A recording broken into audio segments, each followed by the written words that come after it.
Well, they've become very rich companies very fast, and the whole thing with vaping is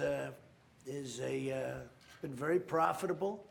And I want companies. Look, you know that I fight for our companies very hard. I fight. That's why I'm fighting with China.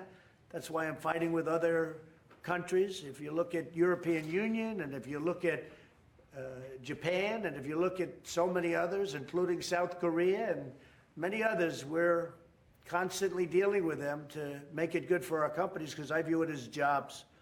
I view it as income for our country and jobs. Vaping has become a very big business, as I understand it, like a giant business in a very short period of time. But we can't allow people to get sick, and we can't have our youth be so affected. And I'm hearing it, and that's how the First Lady got involved. She's got a son together that is a beautiful young man, and she feels very, very strongly about it. She's seen it. We're both reading it. A lot of people are reading it. But people are dying with vaping. So we're looking at it very closely. And, you know, if nothing else, this is a conference that's going to let people know about it, because people are going to watch what we're saying. And parents are going to be a lot tougher with respect to their children.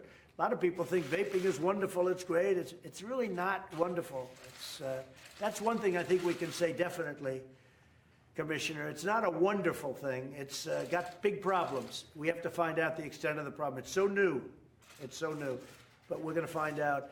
And I hope that parents that, you know, they have children and the children are a certain age, I hope they're going to be able to make wise decisions, maybe based on what we're saying today. But the Commissioner and Alex Azar, they're going to be coming back over the next pretty short period of time, a couple of weeks, with some very strong recommendations. Can you tell us what the timeline is for taking those flavors off the market? Alex? Yes, so it'll take several weeks for us to put out the final guidance that would announce all the parameters around the enforcement policy. And then there will likely be about a 30-day delayed effective date, as is customary with FDA's good guidance practices. And at that point, all flavored e-cigarettes other than tobacco flavor would have to be removed from the market. Tobacco-flavored e-cigarettes, their manufacturers would, by May 2020, have to file for approval by FDA of their products. The other flavored product manufacturers can, at any time, also file, but they would be off the market until approved by FDA. The Obama administration had allowed these products to go onto the market in an unregulated way by delaying any enforcement in the hopes that people who are using combustible tobacco would transition to a less harmful form of nicotine delivery through e-cigarettes.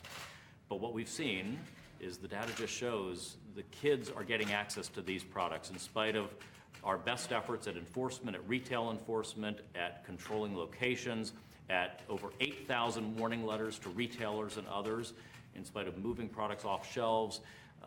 They've been going at it, so we simply have to remove these attractive flavored products from the marketplace until they secure FDA approval, if they can.